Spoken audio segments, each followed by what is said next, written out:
দাদা আপনি কোথা থেকে আসছেন? আমরা জামালপুর সরিষাবাড়ি থেকে আগত। আমরা গতকালকে এসে থানসি উপজেলায় পৌঁছেছি। সেখানে আমরা একটা রেস্টুরেন্টে উঠেছি। সেখান থেকে সকালে নাস্তা করে থানা থেকে পারমিশন নিয়ে তারপর আমরা সকালবেলা হোটেল থেকে বের হয়ে নাস্তা কর্ম শেষ করে আমরা নৌকা ওঠার জন্য থানায় যাই এবং থানা থেকে আমরা পারমিশন নিয়ে তারপর পুলিশের পারমিশন নিয়ে যে বিজিবির সাহায্যে নৌকায় আমরা রেমাক্কির উদ্দেশ্যে রওনা দিয়েছি। মাঝপথে আমাদের নৌকার ইঞ্জিন ডিস্টার্ব দেওয়ায় আমরা কিছুক্ষণ বিরতি এখানে। তবে আমরা সাঙ্গু নদীর ভিতর দিয়ে যাচ্ছি।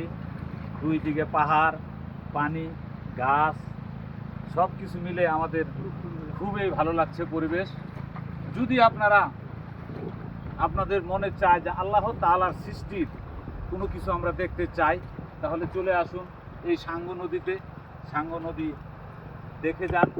আল্লাহর অপূর্ব সৃষ্টি আপনারা দেখলে বুঝতে পারবেন যে আল্লাহ পাক তৈরি করেছে আমাদের জন্য। আমাদের সৌভাগ্য হয়েছে, আমরা আসছি এই সাঙ্গু নদীতে। আমরা সাঙ্গু নদী দিয়ে এখন রিমাক্কির উদ্দেশ্যে যাব। রিমাক্কিতে গিয়ে আমরা দেখব সেখানে আল্লাহর সৃষ্টির কি অপূর্ব দৃশ্য আছে, আমরা দেখে আসতে চাচ্ছি। এবং আমরা টিমে 5 জন আছি। আমরা 5জনই জামালপুর ডিস্ট্রিক্ট থেকে জিএফসিএল থেকে আসছেন? থানসিতে আসছি। জিএফসিএল থেকে আসছেন? যমুনা সার কারখানা? যমুনা সার কারখানা থেকে বান্দরবন হয়ে তারপর থানসি এসেছি।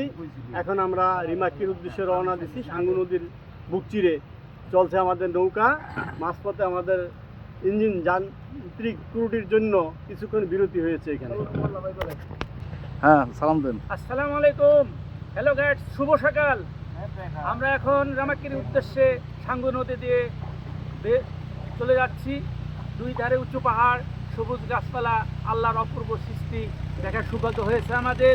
খুব সুন্দর লাগছে। আপনারা এখানে আসবেন। সাঙ্গু নদীর অপূর্ব দৃশ্য, স্রোত, পানি।